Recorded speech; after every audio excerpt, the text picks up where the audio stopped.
கண்களை மூடி நாம் ஜெபிப்போம். எங்களை நேசிக்கிற நல்ல தகப்பனே, நீர் எங்களோடு சுருக்கமாக என்று நீர் பேசுவீர் என்று நாங்கள் விசுவாசிக்கிறோம். உம்முடைய வார்த்தை ஜீவனுள்ள வார்த்தை ஆண்டவரே. என்னுடைய சரீரம் மெய்யான போஜனம் என்று சொல்லப்பட்டிருக்கிறதப்பா. அல்லேலூயா. என்னுடைய இரத்தம் மெய்யான பானம் என்று சொல்லப்பட்டிருக்கிறது ஆண்டவரே. எவ்வளவு பெரிய மேன்மை! ஒவ்வொரு முறை நாங்கள் ஆலயத்தில் சென்று ஆண்டவரே அந்த திருவிருந்து ஆராதனையிலே நாங்கள் பங்கேற்கும் பொழுதப்பா, உங்களுடைய சரீரத்தை புசிக்க கொடுக்கிற கர்த்தர், உங்களுடைய இரத்தத்தை, அதாவது இரத்தத்தின் இரத்தமாக எங்களை தேர்ந்தெடுத்திருக்கிறேன் என்பதற்கு அடையாளமாக ஆண்டவரே, எவ்வளவு பெரிய மேன்மை! வானத்தையும் பூமியும் உண்டாக்கின தெய்வத்தை நினைப்பதே அவ்வளவு கடினமான காரியமானால், நீரோ உம்முடைய சரீரத்தையும் உம்முடைய இரத்தத்தையும் எங்களுக்கு பானம் பண்ண கொடுக்கிற கர்த்தரப்பா. எவ்வளவு அதோடு மாத்திரமாக நின்று விடுகிறேன். எங்கள் பாவங்களை மன்னிக்கிறேன், எங்களை சாபங்களில் இருந்து விடுதலையாக்குகிறேன். அது மாத்திரமல்ல, இந்த பூமியில் உம்மை நம்பி சந்தோஷமாய் வாழ நீர் வழி வகுக்கிறீர் அப்பா. நாங்கள் சோர்ந்து போன நேரங்களிலெல்லாம் எங்களுக்கு ஆலோசனை தருகிற கர்த்தர், எங்களை ஆவியிலே ஆவியானவர் தேற்றுகிறதை நாங்கள் உணர்கிறது உண்டு அப்பா. எவ்வளவு பெரிய பாக்கியம்! எங்களுக்குள்ளே, இந்த மண் பாண்டங்களுக்குள்ளே பரிசுத்த ஆவியானவரை பொக்கிஷமாய் பெற்ற ஜனங்கள் நாங்கள் ஆண்டவரே. நீர் எங்களோடு கூட பேசும். இந்த நாளிலே உமக்கு சித்தமானதை நீர் எங்களுக்கு வெளிப்படுத்தும் அப்பா. மனுஷீக பாவங்கள், மனுஷீக ஜென்மங்கள் ஆண்டவரே, ஜென்ம சுபாவங்கள் அதற்கு தடையாயிராதபடி எங்களை ஒன்று கூட்டி சேர்க்கும்படியாய் ஜெபிக்கிறோம். இந்த வார்த்தையை எந்த வடிவிலே கேட்கிற யாராயிருந்தாலும் என்றிருந்தாலும் அவர்களை நீர் உம்முடைய வார்த்தையினால் நிரப்பி ஆசீர்வதித்து வழி நடத்தும்படியாக மிக தாழ்மையோடு கூட கேட்டுக்கொள்கிறோம் எங்கள் ஜீவனுள்ள நல்ல பிதாவே, ஆமென். பிரியமானவர்களே, இன்றைக்கு நாம் ஒரு முக்கியமான சீரீஸ் பார்த்துட்ருக்கிறோம். அதை தான் நாம் பார்க்க போகிறோம். How God reveals his will. தேவன் தன்னுடைய திருவுள சித்தத்தை எப்படி நமக்கு வெளிப்படுத்துகிறார், எப்பொழுதெல்லாம் வெளிப்படுத்துகிறார் என்றெல்லாம் நாம் அதை சிந்தித்து கொண்டிருக்கிறோம். அதற்கு ஒரு முன்னுரையும் நாம் எப்பவும் பார்ப்பது உண்டு. ஆமென். ஆகவே மத்தேயு 7ஆம் அதிகாரத்தில் 21ஆம் வசனம் நேரம் உங்களுக்கு அதெல்லாம் மனப்பாடம் ஆயிருக்கும். ஏன்னா இந்த வசனம் தான் இருக்கிற மையமான வசனம். அதை நம்ம அவ்வளவு ஆழமாக அதை சிந்தித்து கொண்டிருக்கிறோம். நம்ம இன்றைக்கு அது 10வது ஒரு செய்தியாக நாம் கேட்க இருக்கிறோம். பரலோகத்தில் இருக்கிற என் பிதாவின் சித்தத்தின்படி செய்கிறவனே. அங்கே கொஞ்ச நேரம் நின்ன நல்லது. பரலோகத்தில் இருக்கிற என் பிதாவின் சித்தத்தின்படி செய்கிறவனே பரலோக ராஜ்யத்தில் பிரவேசிப்பானே அல்லாமல் என்னை நோக்கி கர்த்தாவே கர்த்தாவே என்று சொல்லுகிறவன் அதில் பிரவேசிப்பதில்லை. அல்லேலூயா. அதாவது என்ன சொல்கிறாரு? ஒவ்வொருத்தரையும் நான் சொல்கிறேன், உன் சௌரியத்துக்காக என்னை பயன்படுத்தி மட்டும் நீ வாழ்ந்துட்டு போனேன்னா you will not make it to heaven.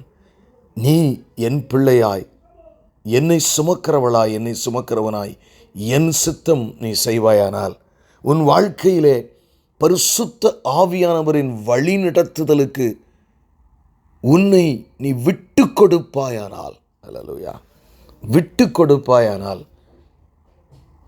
நீ தேவ சித்தம் செய்கிறவளாய் இருப்பாய் என்பதுதான் என்னுடைய அர்த்தம். நம்ம இன்னொரு வேத பகுதியும் நம்ம இதுக்கு முறையாக இப்போது வாசித்து கொண்டிருக்கிறோம். யோவான் 7ஆம் அதிகாரம், ஆமென், 17ஆம் வசனம். அவருடைய சித்தத்தின்படி செய்ய மனதுள்ளவன் எவனோ. Hallelujah. It is not a compulsion. பிரியமானவர்களே, அதுதான் பிரச்சனையே. ஏன்னா நமக்கு ஒரு சுயாதீனம் கொடுக்கப்பட்டிருக்கிறது. ஒருவேளை நீங்கள் நினைத்தால் தெய்வ சித்தமும் ஒரு காரியத்தில் செய்யலாம். இல்லை, இது எனக்கு அவ்வளவு ஒத்து வராது, இதை தெய்வ சித்தத்தை இதில் செய்தல் கண்டிப்பாக எனக்கு ஏதாவது நான் வேலை பார்க்கிற இடத்திலே, என்னுடைய ஊழியத்தில், என்னுடைய தனிப்பட்ட குடும்ப வாழ்க்கையில் ஒரு பிரச்சனை வருமாகவே அது ஒரு பக்கம் இருக்கட்டும். எது சூழ்நிலையின்படி சரியோ, எது சரியாக ஆசீர்வாதமாய் தெரிகிறதோ நான் அதையே செய்யட்டும் என்று சொல்லி எடுக்கிற முடிவும் உங்களுக்குள்ளே இருக்கிறபடினால்தான் வேதாகமும் இப்படியாக சில வசனங்களை எழுதி வைத்திருக்கிறது. அவருடைய சித்தத்தின்படி செய்ய மனதுள்ளவன் எவனோ அவன் இந்த உபதேசம் தேவனால் உண்டாயிருக்கிறதோ நான் சுயமாய் பேசுகிறேனோ என்று அறிந்து கொள்ளுவான். அல்லேலூயா. எவன் ஒருத்தன் தேவ சித்தம் செய்ய மனதுள்ளவனாக இருக்கிறவனுக்கு நான் சொல்கிறதெல்லாம் அவன் புரிந்து கொள்ளுவான், அறிந்து கொள்ளுவான் என்று சொல்லுகிறார். அல்லேலூயா.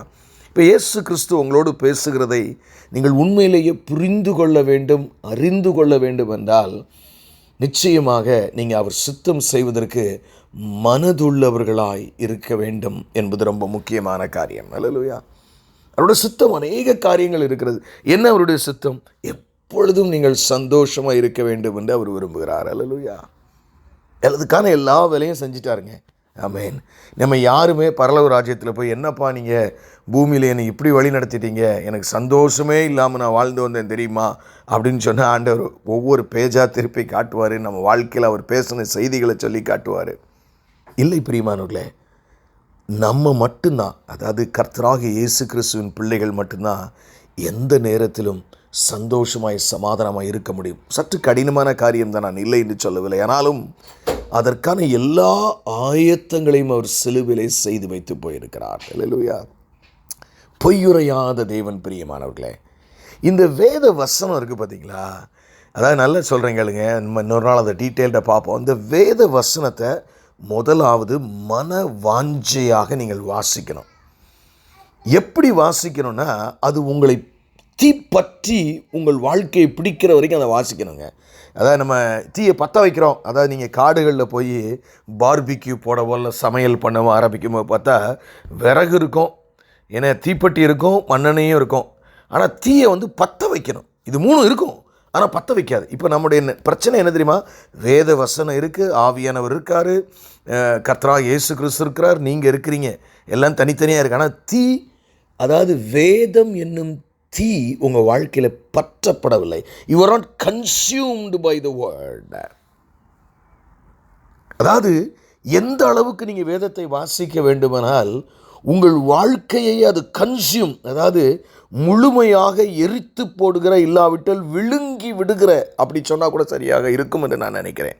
இந்த வேத வசனம் உங்களை விழுங்கி விடுகிற அளவிற்கு, பற்றி உங்களை தீயாய் எரிகிற அளவிற்கு நீங்கள் வாசித்து கொண்டே இருக்க வேண்டும். கர்த்தர்ட்ட கேட்கணும். நேரத்தில் நான் த்ரூஅவுட் த நைட், ஒருவேளை நான் படுத்திருந்தால் கூட என் ஆவியில் நான் அதை ப்ரோக்ராம் பண்ணிட்டேன்.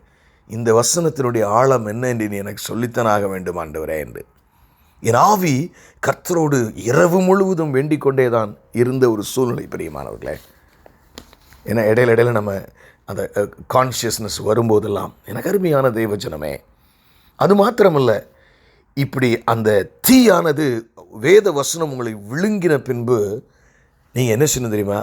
அதை விசுவாசிக்க வேண்டும். அல்லேலூயா. ஏதோ எழுதியிருக்கு, நமக்கு தெரியல, அப்படி இல்லை பிரியமானவர்களே. வேதத்தில் எழுதியாச்சு, இது நிச்சயம் உண்மை, இது நடக்கும், நான் நம்பத்தான் செய்யணும். அல்லேலூயா.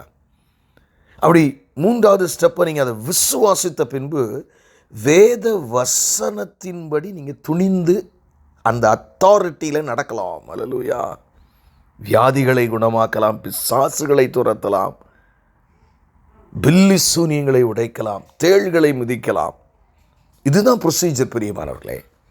அப்போ இந்த வேத வசனம் உங்களை ஆட்கொள்ளுகிற அளவிற்கு, உங்களை அக்னியாய் பற்றி எரிகிற அளவிற்கு, அதுதான் இந்த ஜெப கூடுகையின், இந்த செய்தியின் உள்ளான நோக்கம் பிரியமானவர்களே. அல்லேலூயா. அதுதான் உள்ளான நோக்கம்.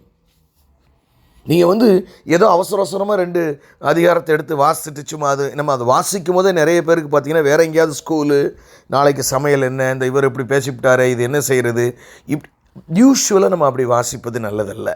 அதுதான் நம்ம ட்ரெயின் ஆகணும். ஒரு மனதோடு கூட வேதத்தை வாசிக்க வேண்டும். எதெல்லாம் விளங்கலை, எல்லாம் விளங்கும் நானும் சொல்ல முடியாது, நீங்களும் சொல்ல முடியாது. அது ஆவியானவரிடத்தில் நாம் எடுத்து சொல்ல வேண்டும்.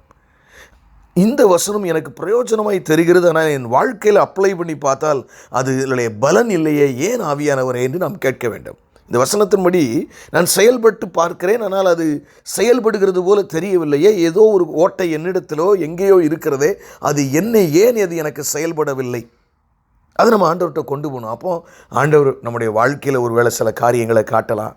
சில நேரங்கள் ஆவியானவர், இவ்வளவு நீ வாஞ்சிக்கிறாயா, அப்பொழுது நான் உனக்கு அந்த அபிஷேகத்தை தருகிறேன் என்று சொல்லலாம். ஒரு சாதாரண தேவனை அறியாத யூத பெண்மணி இல்லாத ஒருத்தி தம் மகளுக்காக இயேசுவிடத்தில் போராடினது நீங்கள் அறிந்திருப்பீர்கள். நிறைய நேரம் நமக்கு படிக்கும்போது கூட அது ஒரு மாதிரி இருக்கும் இல்லை? ஆனால் தேவன் தன்னுடைய சுத்தத்தில் கரெக்டாக இருக்கிற யூதர்களுக்காக அவர் புறப்பட்டு வந்தவர். அல்லேலூயா. அந்த காலத்தில் ஆனாலும் அவள் அவ்வளவு அழகாக பிடிவாதமாக மேசையின் கீழிருந்து விழுகிற துணிக்கையினாலே நாய்க்கட்டிகள் பிழைக்குமே ஆண்டவரே என்று சொன்ன, உன் விசுவாசம் பெரிது மகளே என்றார். அல்லேலூயா. நீ போகலாம். அந்த நிமிடத்திலே அவருடைய மகள் குணமானாள் என்று வேதத்திலே வாசிக்கிறோம். அல்லேலூயா. பிரியமானவர்களே, நம்ம சரி அந்த அம்மா நினச்சிருந்தா என்ன, நம்ம இவ்வளோ தூரம் தேடி வந்து இவ்வளோ நேரம் காத்திருந்தோம், இவர் முடியாதுங்கிற, சரி அப்போ நாங்கள் போகிறோம், என்ன என் தலையெழுத்து அவ்வளோதான், அப்படி விடலை. நம்ம இன்றைக்கி வசனங்களில் நிறைய நேரம் அப்படி தான், ஒன்று விளங்கலையா, சரி நமக்கு விளங்கலை, நமக்கு என்ன, நம்ம என்ன பிரசங்கமாக பண்ணிக்கிட்டு கிடக்கிறோம், நம்ம பாடல் தானே பாடுறோம், துதிக்க தானே செய்கிறோம், வீட்டில் தானே இருக்கோம். அப்படி இல்லை பிரியமானவர்களே. இந்த பரலோக ராஜ்யம் எந்த அளவிற்கு நீங்கள் வந்து வாஞ்சிக்கிறீர்களோ அந்த அளவிற்கு உங்களுக்கு உதவி செய்யும். உள்ளவனவனோ அவனுக்கு கூட கொடுக்கப்படும். இதுதான் பரலோக ராஜ்யத்தின் காரணம். ஒரு மனுஷன் எனக்கு இயேசுவே வேணாயா, இது என்ன ஒரே இதாக இருக்குது அப்படின்னு சொல்லி போயிட்டானா அவர் மொத்தமாக விட்டுருவார். நீ வேணான்ட்டல, என்னைய தாராளமாக நீ உன் பாவத்தில் அநியாயம் செய்கிறவன் இன்னும் அநியாயம் செய்யட்டும். ஆச்சரியமாக இருக்குல்ல நமக்கு பைபிளில். அநியாயம் செய்கிறவன் மனம் திரும்புன்னு சொன்னால் எத்தனையோ இடத்துல எழுதிட்டு ஒரு இடத்துல ஆண்டவர் படி எழுது, அநியாயம் செய்கிறவன் இன்னும் அநியாயம் செய்யட்டும், அசுத்தமாக இருக்கிறவன் இன்னும் அசுத்தமாக இருக்கட்டும், பரிசுத்தமாகிறவன் இன்னும் பரிசுத்தமாகட்டும், அவனவனுடைய கிரியைக்கு தக்க பலன் என்னோடு கூட வருகிறது. அல்லேலூயா. எனக்கு அருமையான தெய்வ ஜனமே, வேதத்தை அது உங்களை சுட்டரிக்கும் வரைக்கும் நீங்கள் அதை விடாப்பிடியாய் உங்கள் வாழ்க்கையிலே இருத்தி கொள்ள வேண்டும். அப்படின்னா தான் இந்த தேவ சித்தத்தின் வழி நடத்தலை. ஏன்னா ஒரு சில காரணங்களுக்காகத்தான் நான் சொல்லுகிறேன். நாம் அடுத்து பார்க்க வேண்டிய ஒரு முக்கியமான காரியம், இப்பொழுது நாம் என்ன பார்க்க போகிறோம் என்றால், எப்பொழுது அவர் தம்முடைய சித்தத்தை நமக்கு வெளிப்படுத்துகிறார் என்பதை குறித்து நாம் சிந்திக்க போகிறோம். இப்பொழுது யோவான் 10ஆம் அதிகாரம் அவர் உங்களை வழி நடத்துகிறத எப்பொழுது நீங்கள் புரிந்து கொள்ளலாம் என்பதை பார்க்கும் பொழுது, யோவான் 10ஆம் அதிகாரம் 4-5 வசனங்களை நான் உங்களுக்கு வாசிக்கிறேன், கவனமாய் கேளுங்கள். யோவான் 10ஆம் அதிகாரம் 4-5 வசனங்கள். அவன் தன்னுடைய ஆடுகளை வெளியே விட்ட பின்பு அவைகளுக்கு முன்பாக நடந்து போகிறான். ஆடுகள் அவன் சத்தத்தை அறிந்திருக்கிறபடியினால் அவனுக்கு பின் செல்கிறது. அந்நியருடைய சத்தத்தை அறியாதபடியினால் அவைகள் அந்நியனுக்கு பின் செல்லாமல் அவனை விட்டோடிப்போம் என்றார். It's very clear. அதாவது அவருடைய சத்தம் கேட்கணும், அவருடைய சித்தம் செய்யணும் அப்படின்னா முதல்ல ஒரு முக்கியமான காரியம் இருக்குது. என்ன? நீங்கள் அவருடைய ஆடுகளை, அதுவும் என்ன எப்படி ஆடுகளாக இருக்கணும், அவர் பின்னாடி செல்லுகிற ஆடுகளாயிருக்க வேண்டும். என் ஆடுகளுக்கு என் சத்தம் கேட்கும் என்று சொல்லுகிறார். அல்லேலூயா. நம்ம முரண்டு பிடிச்சிக்கிட்டு அவர் ஆடாக இருந்தாலும் அவர் பின்னால் செல்லாமல் எல்லா 99 ஆடு முன்னாடி போனாலும் நம்ம ஒரு தனியாக ஒரு ட்ராக்கில் போயிட்டு இருந்தேன்னா அவர் கூப்பிடுகிற சத்தம் கூட கேட்காத அளவிற்கு தள்ளி இருந்தேன். அதாவது லாஜிக்கே தான். அப்பா சத்தம் கேட்கணும்னா எங்கே இருக்கணும்? சத்தம் கேட்குற எல்லைக்குள்ளே இருந்தால் தான் கேட்கும். அல்லேலூயா. நல்லா தெரிஞ்சுங்க பிரியமானவர்களே, இந்த கிறிஸ்து இயேசு ஆமென் எவ்வளவு பெரியவராக இருக்கிறார் என்று நீங்கள் தெரியணுமா? நான் ஏற்கனவே சொன்ன ஒரு குட்டி கதையை நான் உங்களுக்கு சொல்லலாம் என்று யோசிக்கிறேன். ரொம்ப பொருத்தமாக இருக்கும். ஒரு நாட்டு ஒன்றிலே கிராமத்திலே, ஒரு கிராமம் இல்லை, ஒரு பட்டணம், இருந்தாலும் பட்டணத்துக்கு தள்ளி இருக்கிற ஒரு இடம், ஒரு தகப்பனார் தன் பின்னாடி, வீட்டின் பின்னாடி தோட்டத்திலே வேலை செய்து கொண்டிருந்தார். அப்படி தோட்டத்திலே ஒரு வேலை செய்து கொண்டிருக்கும்போது அவனுக்கு ஒரு குட்டி பையன் இருந்தான், மகன் இருந்தான். அவன் ஓடி வந்து திடீரென்று, ஏன்னா சின்ன பிள்ளைகள் திடீர்னு வந்து ஒரு கேள்வி கேட்கும் பாருங்க. அப்படி அவன் கேட்குறான், how big is God daddy என்று கேட்கிறான். என் தகப்பனாரே, கர்த்தர் எவ்வளவு பெரியவர் என்று கேட்கிறான். அவருக்கு அதுக்கு பதில் சொல்ல தெரியல. அப்படி தலையை சொரிஞ்சிக்கிட்டு என்னடா சொல்கிறீங்க இப்படி கேட்குறானே அப்படின்னு யோசிச்சுட்டு இருக்கும்போது அவருக்கு ஒரு வாகாயத்தை பார்க்குறாரு. தலையை சொரிஞ்சிட்டு அங்கே ஒரு ஏரோப்ளைன் அப்படி பறந்து போகுது. அப்போ அவர் ஒரு பையனை, அவனை தூக்கி வச்சு ஆகாயத்தை பார்க்க சொல்லி, நீ அது ஒரு ஏரோப்ளைன் போது பார்த்தியா, அது எவ்வளோ பெருசாக இருக்கு. Oh it's so small daddy, I could hardly C.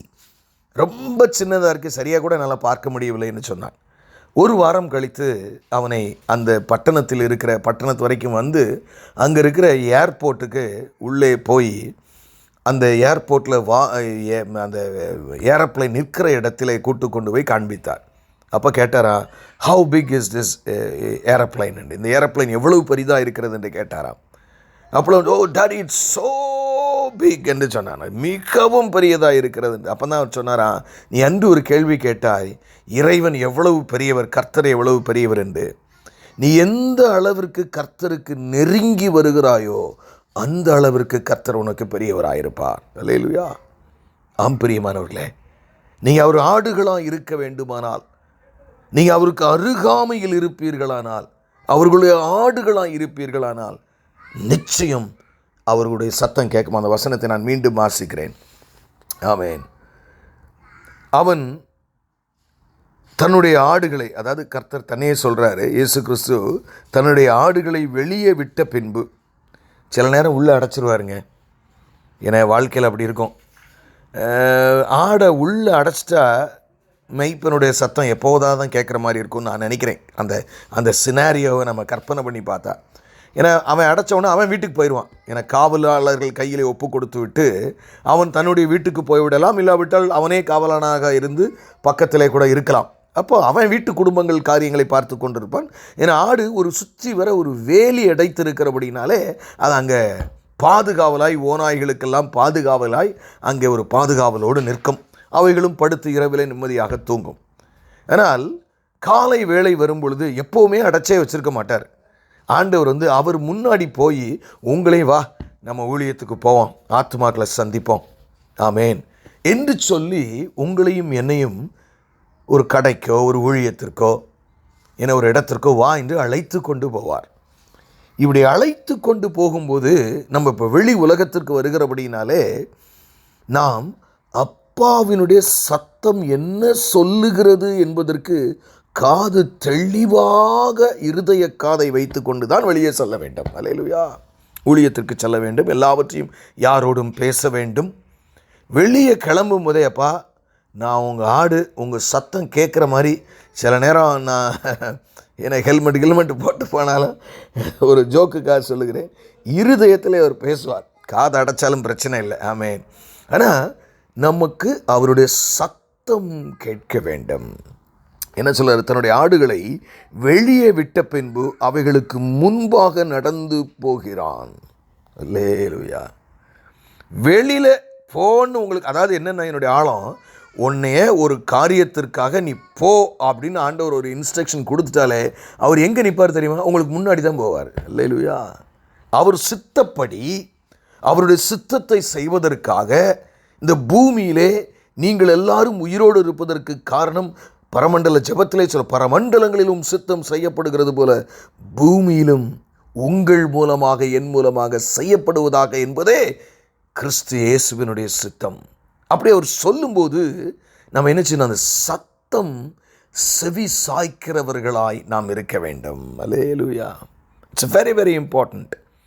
ஏன்னா அவர் முன்னாடி தான் போவார், நம்ம ஃபாலோ பண்ண வேண்டியது அவர் பின்னாடியே ஃபாலோ பண்ணணும். அவர் சொல்கிற இன்ஸ்ட்ரக்ஷன் படி நம்ம செஞ்சு கொண்டே வர வேண்டும்.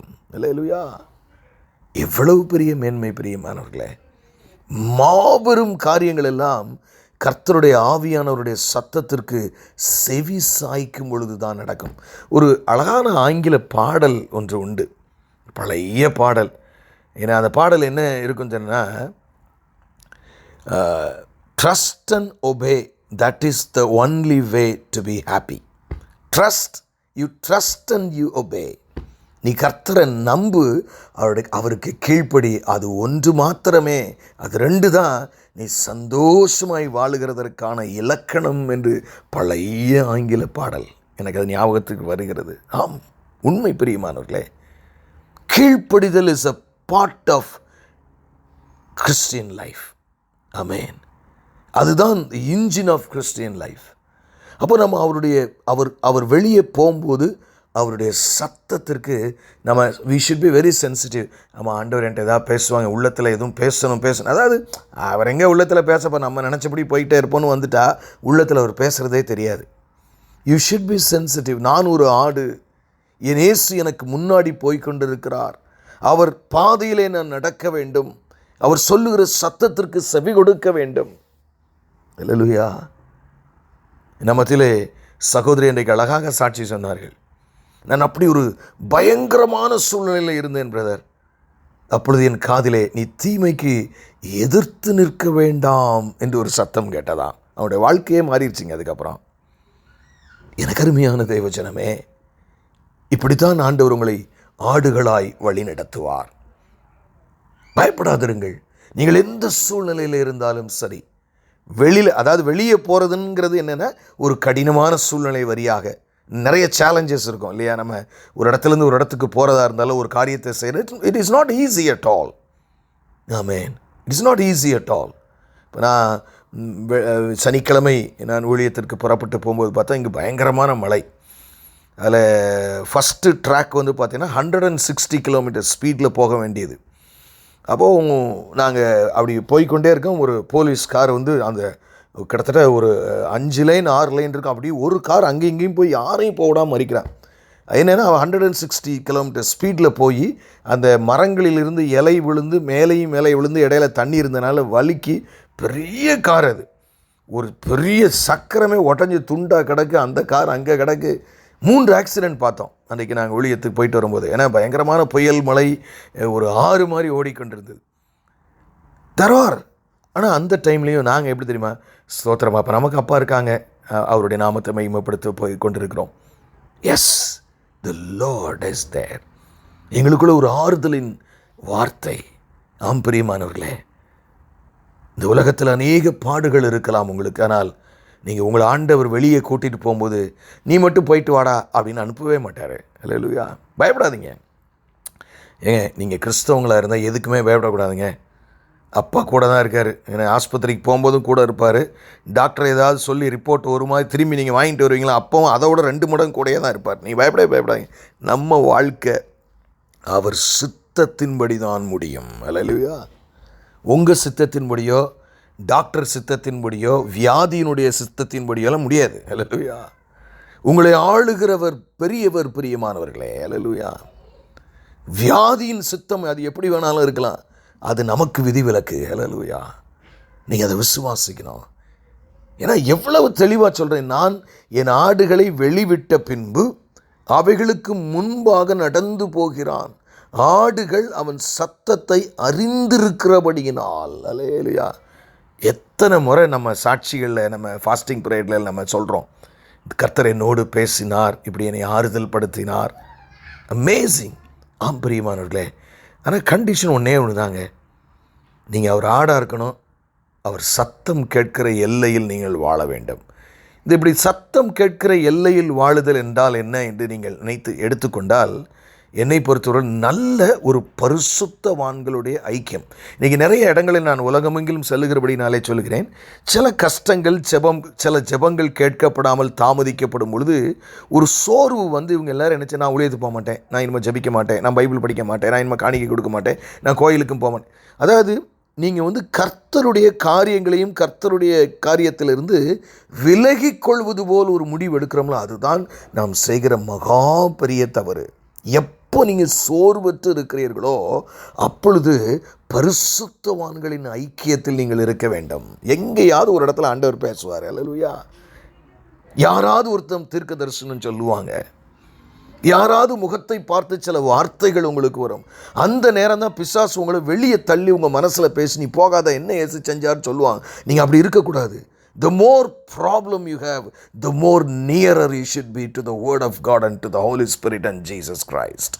ஆம் பிரியமானவர்களே, எந்த அளவுக்கு உங்களுடைய வாழ்க்கையில் உபத்திரவங்கள் இருக்கிறதோ அந்த அளவிற்கு வேத வசனத்திற்கும் கிறிஸ்துவுக்கும் பரிசுத்த ஆவியானவருக்கும் அருகாமையில் இருக்குது. அப்போ தான் நீங்கள் நினைக்கணும், ஆஹா ஆபத்து வருது, ஒரு ஓநாய் அங்கே வருதுன்னு தெரிஞ்ச உடனே மெய்ப்பனிடத்தில் இந்த ஆடு ஓட ஆரம்பிக்கும். அப்படி தான் நீங்கள் இருக்கணும். அல்லேலூயா.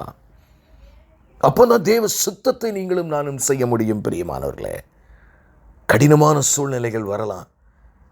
ஆனால் எல்லாவற்றையும் மாற்றி போடுகிற கர்த்தர் நம்மோடு கூட இருக்கிறார். அல்லேலூயா. ஏன்னா பிசாசையே படைத்தவர் நம்மோடு கூட இருக்கார். அவருக்கு தெரியாதா?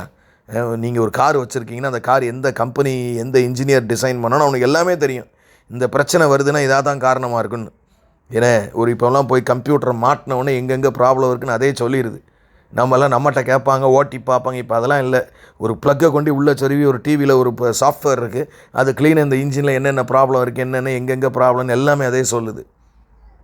பிரியமானவர்களே, ஒரு மிஷினுக்கே கம்ப்யூட்டருக்கே அவ்வளோ சொல்ல முடியும் என்றால், உங்கள் வாழ்க்கையை தாயின் கருவிலை உருவாக்கினவர் உங்களுக்கு முன்பதாக ஒரு மெய்ப்பனாய் நடந்து போகும் பொழுது அதனுடைய நோக்கமே அவர் சித்தம். எதுக்காக வெளியே கூட்டு போகிறாரு? வாடாக்கண்ணு, இன்றைக்கி என் சித்தம் நீ செய்யணும் வெளியில். ஹல்லேலூயா. எப்போவுமே நம்ம அடைஞ்சு வீட்டுக்குள்ளே இருக்கணும்னு நினைக்கக்கூடாது. காலார வெளியே போய் ஆண்டவர், அப்பா நான் வெளியே போகிறேன், எனக்கு ஒரு தக்காளி பழம் வாங்க வேண்டியிருக்கு, ஒரு கத்திரிக்காய் வாங்க வேண்டியிருக்கு, இல்லைனா ஒருத்தவங்களை பார்க்க வேண்டியிருக்கு, ஆனால் உங்கள் வேலையும் சேர்த்து செய்யணும்னு நினைக்கிறேன்ப்பா, ஏதாவது எனக்கு ஆத்துமாக்களை கொண்டு வாங்களேன், எனக்கு என்னையாவது செய்யுங்க, எனக்கு என்னோட பேசுங்க. சில நேரங்களில் பார்த்தா நீங்கள் வீட்டில் ரெகுலராக இருக்க இடத்துல பேசாமல் எங்கேயாவது பஸ்ஸில் போகும்போது எங்கேயாவது போகும்போது அழகாக ஆண்டவர் பேசுவார். அழகாக ஆண்டவர் பேசுவார். அல்லேலூயா. அழகாக ஆண்டவர் பேசுவார்.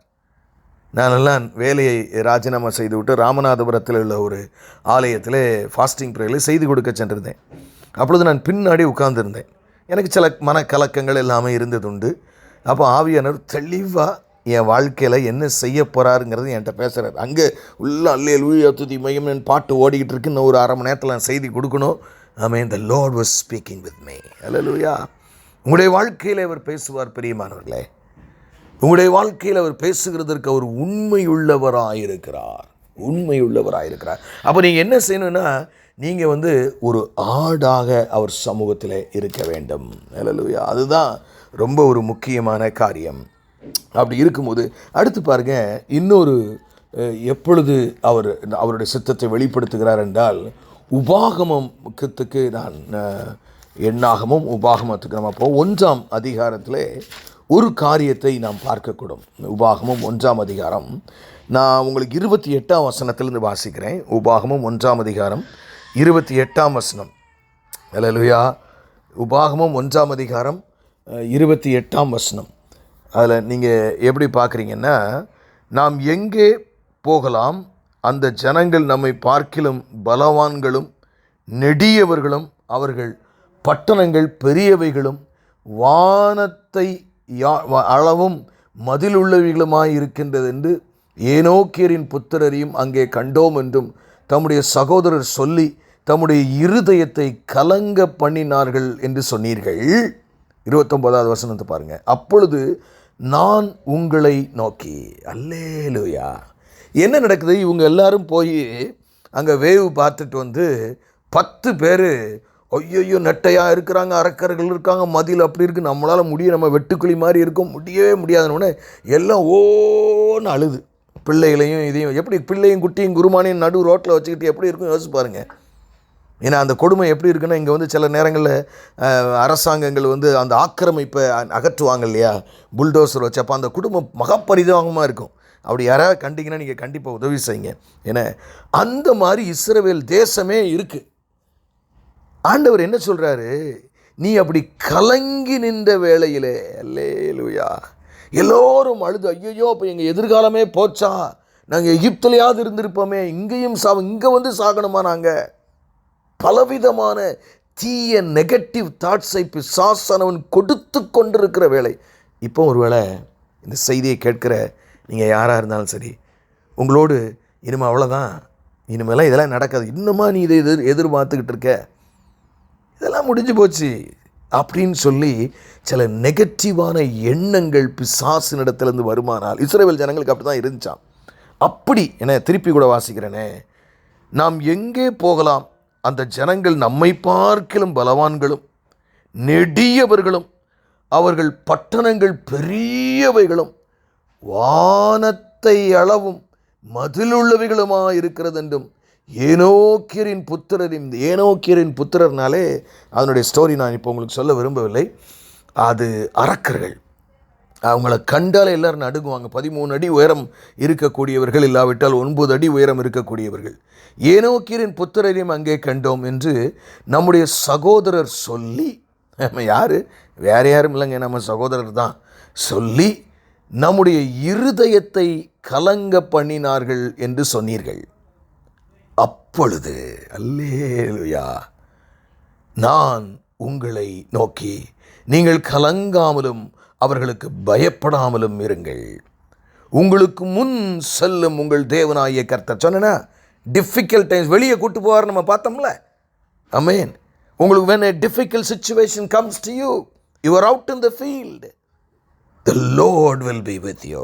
நீங்கள் கலங்கி நிற்கிற நேரத்தில் உங்கள் இருதயத்தின் கதவை கர்த்தருக்கு டியூன் பண்ணுங்க. சிச்சுவேஷன் ஆடாக தான் இருக்குது, கடினமாக தான் இருக்குது, என்ன செய்யுதுன்னு தெரியல. ஆனாலும் அப்பா இந்த நேரம் என்ன ஆலோசனை கொடுக்குறார், என்ன பேச சொல்ல போகிறாரு, எங்கே நான் கவனமாக இருக்க வேண்டும், எங்கே நான் பொறுமையோடு கூட இருக்க வேண்டும், எங்கே நான் மன்னிக்கிறவனாய் இருக்க வேண்டும், எங்கே நான் கிறிஸ்துவின் அன்பை வெளிப்படுத்துகிறவனாய் இருக்க வேண்டும். அப்பா என்ன சொல்கிறாரு? Be careful. அவசரப்பட்டு நீங்கள் எந்த முடிவையும் எதையும் செய்யாதிருங்கள் பிரியமானவர்களே. நீங்கள் என்ன ரெண்டாவது என்ன பார்க்குறோம் இன்றைக்கு என்னென்னா, முதல்ல பார்த்தோம் நம்ம ஒரு ஆடாக இருந்து அவர் பக்கத்தில் இருக்கும்போது நிச்சயமாக அவர் நமக்கு செய்வார்னு. இங்கே பார்க்குறோம் நமக்கு ஒரு கருகலான சூழ்நிலை வரும்பொழுது அப்பொழுது கர்த்தர். அல்லேலூயா. whenever you go through a difficult, it is guaranteed பிரியமானவர்களே, நீங்கள் தேவனுடைய பிள்ளைகள், பரிசுத்த ஆவியானவர் உங்களுக்குள்ளே வாசம் பண்ணுகிறபடியினாலே நீங்கள் தேவனுடைய பொக்கிஷமாய் இருக்கிறீர்கள். ஆகவே அதை வழி நடத்துகிற பொறுப்பை தேவனே நடத்துகிறார். இயேசுவே அதை செய்வாரா? அல்லேலூயா. உங்களுக்கு ஒரு தூதர் கூட்டத்தை இந்த பூமியிலே கொடுத்திருக்கிறார். உங்களுக்காக பரலோக ராஜ்யத்திலே அந்த பரம சிங்காசனத்தின் முன்பதாக தேவனை தொழுது தோத்தரிக்க முடியாக அங்கேயும் ஒரு கூட்டம், 2 கூட்ட தூதர்களை உங்களுக்கு வச்சிருக்கிறாருங்க. பூமியில் ஒரு கூட்டம், பரலோக ராஜ்யத்தில் ஒரு கூட்டம். இது போக பரிசுத்த ஆவியானவருடைய பெருமூச்சான விண்ணப்பம், அதுவும் போதாது என்று சொல்லி கர்த்தராகிய இயேசு கிறிஸ்து பிதாவின் வலது பார்சத்திலே நமக்காக வேண்டிக் கொண்டிருக்கிற காரியங்கள், இவைகள் எல்லாவற்றையும் நீங்கள் பாருங்கள் பிரியமானவர்களே. அல்லேலூயா. எனக்கு அருமையான தேவஜனமே, அல்லேலூயா. இது எவ்வளவு பெரிய மேன்மை என்று பாருங்கள், எவ்வளவு பெரிய மேன்மை என்று பாருங்கள். அல்லேலூயா. எவ்வளவு பெரிய மேன்மை என்று பாருங்கள், எவ்வளவு பெரிய மேன்மை என்று பாருங்கள் பிரியமானவர்களே. எவ்வளவு பெரிய மேன்மை யாருக்கு கிடைக்கும்? இது கர்த்தருடைய பிள்ளைகளின் சுதந்திரம். நீங்க எப்பெல்லாம் கலங்கி நிற்கிறீங்களோ, ஹாஸ்பிட்டலில் போய் உங்களை அட்மிட் பண்ணிட்டு போயிடுவாங்க. உங்களுக்கு ஒரு தண்ணி வேணும் போல இருக்கும், திடீர்னு பார்த்தா வந்து அட்மிட் பண்ணவங்க கூட ஏதாவது மாத்திரை வாங்க போயிருப்பாங்க. அப்படி சில இந்த எம்ஆர்ஐ ஸ்கேனில் கொண்டு போய் உள்ளே விட்டுட்டு அப்படி இருட்டுக்குள்ளே போகும்போது பார்த்தா நிறைய பேர் எந்திரிச்சு ஓடியே வந்துடுவாங்க. எனக்கு நிறைய பேர் தெரியும். எம்ஆர்ஐ நான் ஆள் அட்ரஸ் நான் செத்து கூட போகிறேன்டா ஆண்டவரே அப்படிங்கிற அளவுக்கு இன்றைக்கு இருக்கிற சூழ்நிலைகள் எல்லாம் உண்டு. பயப்படாதிருங்கள் பிரியமானவர்களே, பயப்படாதிருங்கள். எவ்வளவு கடினமான சூழ்நிலை வந்தாலும் அதில் கர்த்தர் உங்களோடு கூட இருப்பது நீங்கள் காண்பீர்கள். அப்போ எப்போ அவருடைய சித்தம் உங்களுடைய வாழ்க்கையில் அடுத்து வெளிப்படும் கேட்டிங்கன்னா, நீங்கள் கலங்கின வேலைகளில் இந்த பிரசங்கத்தை மறக்காதீங்க. நீங்கள் தயவுசெய்து, அது எந்த சூழ்நிலையாக இருக்கலாம், நீங்கள் பிரயாணப்பட்டு கொண்டிருக்கிற நேரமாக இருக்கலாம், தனித்து விடப்பட்ட நேரமாக இருக்கலாம், மக்களால் கேவலப்படுத்த சூழ்நிலையில் இருக்கலாம், உங்களை எல்லாரும் நிந்திக்கிற சூழ்நிலையாக இருக்கலாம், வெட்கம் உங்களை சூழ்ந்து கொண்டிருக்கலாம், உங்கள் ஜெபங்கள் கேட்கப்படாமல் உங்கள் துன்பங்களிலே நீங்கள் இருக்கிற சூழ்நிலையாக இருக்கலாம். வேதம் உறுதியாய் சொல்லுகிறது பிரியமானவர்களே, அப்பொழுது நான் உங்களை நோக்கி. எவ்வளவு பெரிய தேவன்! இதற்காக நன்றி செலுத்துங்கள் பிரியமானவர்களே, இதை அனுபவியுங்கள். கர்த்தர் நல்லவர். அவர் ஒவ்வொரு நம்முடைய துன்பமான வேளைகளிலும் உங்களோடு பேச கேளுங்க. அவர்கிட்ட, ஆண்டவரே நான் ஒரு துன்பத்தின் வழியாய் போகிறேன், என் பிள்ளையை குறித்த துன்பம் எனக்கு இருக்கிறது, என் குடும்பத்தில் உள்ள வேதனைகளின் வழியாக நான் கடந்து செல்கிறேன், நீங்க பேசுங்க, அதை மட்டும் கேளுங்க. He is a very sensitive God. என்னடா இவ ஒரு நாள் கூட நான் பேசணும்னு ஆசையே படலை நினைப்பாரா, நினைக்க மாட்டாரா? கேளுங்க. அப்பா எனக்கு என்ன செய்வது என்று தெரியவில்லை, உங்களுடைய சித்தத்தை சொல்லுங்க, என்னோடு பேசுங்கன்னு கேளுங்க. Definitely he will speak. இல்லை என்ன தெரியுமா, அவர் பேசும்போது ஒரு பெரிய பியூட்டி, அவர் பேசும்போது அந்த வார்த்தை விசுவாசத்தோடு அட்டாச் ஆகி தான் வரும், தனியாகவே வராது. அல்லேலூயா. அவர் பேசினோன்னா உங்களுக்கு ஒரு தெம்பு வரும் பாருங்க, ஒரு மகிழ்ச்சி வரும், ஒரு விசுவாசம் வரும் பாருங்க. அல்லேலூயா. அதுதாங்க நம்ம அவர் சமூகத்தில் கர்த்தரை தேடுங்கள் அப்பொழுது பிழைப்பீர்கள் என்று சொல்லப்பட்டிருக்கிறது. அல்லேலூயா. ஆமேன். ஒரு மேன்மையான காரியம் பிரியமானவர்களே. அப்போ நீங்கள் கலங்கி நிற்கிற வேளையிலே ஆண்டவர் நிச்சயமாக அதை செய்கிறவராகவே இருக்கிறார். அல்லேலூயா. ஆமேன். நம் கண்களை மூடி தலைகளை தாழ்த்தி 2 காரியங்களை இன்றைக்கு பார்த்திருக்கிறோம். நாம் அவருடைய ஆடாய் அவர் அருகாமையில் இருக்கும் பொழுது அவருடைய சித்தத்தை நாம் அறிந்து கொள்ள முடியும் என்றும், நாம் எப்பொழுதெல்லாம் சோர்ந்து போய் கருகலான சூழ்நிலையில் மக்களால் வேதனைப்படுகிற சூழ்நிலையில் இருக்கும் பொழுதெல்லாம் அவர் தம்முடைய சித்தத்தை நிச்சயமாக வெளிப்படுத்துவார் என்றும் நாம் கண்டிருக்கிறோம். ஜெபிப்போம். எங்களை நேசிக்கிற நல்ல தகப்பனே, இந்த நல்ல வேலைக்காக நன்றி செலுத்துகிற ராஜா. நீர் எங்களுடைய தகப்பன், இந்த நாளில் எங்களோடு பேசியிருக்கிறீரப்பா. நாங்கள் ஒருவருக்கும் ஒரு காலம் அஞ்சாதிருக்க நீர் எங்களுக்கு பலன் தாரும், பெரிய காரியங்களை செய்யும். மீட்பெரும் இரட்சகருமாகிய இயேசு கிறிஸ்துவின் மூலம் ஜெபம் கேளும் எங்கள் ஜீவனுள்ள நல்ல பிதாவே. ஆமேன்.